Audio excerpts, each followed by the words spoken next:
So what's the difference between brand name furniture and branded furniture? We get asked this question a lot. Most people don't know that there's a difference.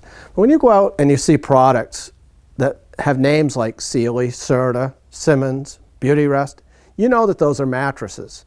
But when you see those on furniture, do you think that the company also makes furniture? Well, unfortunately, they don't. And in a lot of cases today, furniture is branded with a name that is not the company who makes it. Other names that are sold like this are Broyhill, Lane, and Barcalounger. All three of these companies used to be furniture manufacturers, but have gone out of business over the last 4 or 5 years, and now just their name lives on. Why do companies buy names like this to have on their product?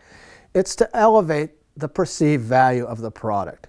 When you buy a product, you know, everybody wants bragging rights about what they're buying. So are you buying a FlexSteel sofa, a Craftmaster sofa? Those are bragging rights. Those are very good brand name products. When you buy something that has a name that has been attached to it that's not from the manufacturer, not only are you not really getting bragging rights, you're actually paying for that name. Those names, when they are applied like that, cost the consumer between 5 and 12% of the retail cost.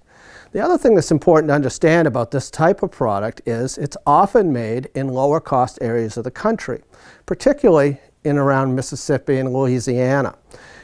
That's not really that important, except that when you analyze the cost of getting product to Maine, it's very costly to ship a sofa from Mississippi to Maine. So oftentimes a sofa that's made in Mississippi shipped to Maine, a third of its retail value can be just the cost of shipping.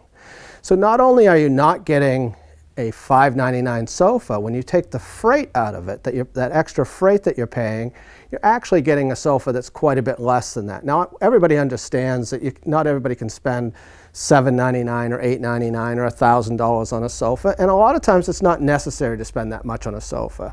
You know, if it's not getting heavy use, if you're home alone, you don't have children, you don't need an expensive sofa today that will hold up in your use. But if you are a typical family with children, you're gonna want something that is built a little bit better than some of these products are today. So what goes into a sofa? What makes it cost what it costs?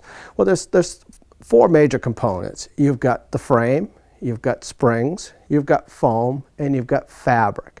Now most of these are things that you can't really cheat on. The frame is going to be made out of wood. There's not really any way to cheat on that. You could make it out of pressboard or cardboard, and some companies do that, but it isn't necessarily always going to be a problem. Springs are. Metal is very costly, so by putting less springs into something, you don't know it when it's new, but you are going to know it a couple years down the road. The biggest problem with any piece of product today is the foam. Foam is the most costly thing that goes into most products today. Whether it's a mattress or a sofa, the foam is one of the leading costs. And foam is something that is very easy to change or to cheat with.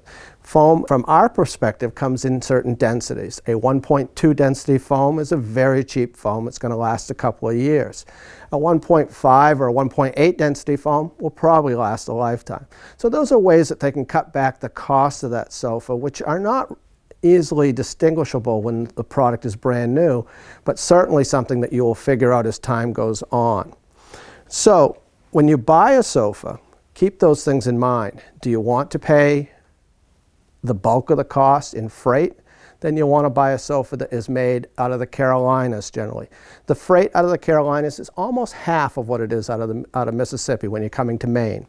When you buy a sofa, you want to make sure it has a brand name and somebody to stand behind it. You're generally going to want to look for a lifetime warranty on the frame and springs, 5 years on the cushions, and 1 year on fabrics. Although there are some fabrics today that do have longer warranties, 1 year is fairly standard on fabric. The more you know, the better we look.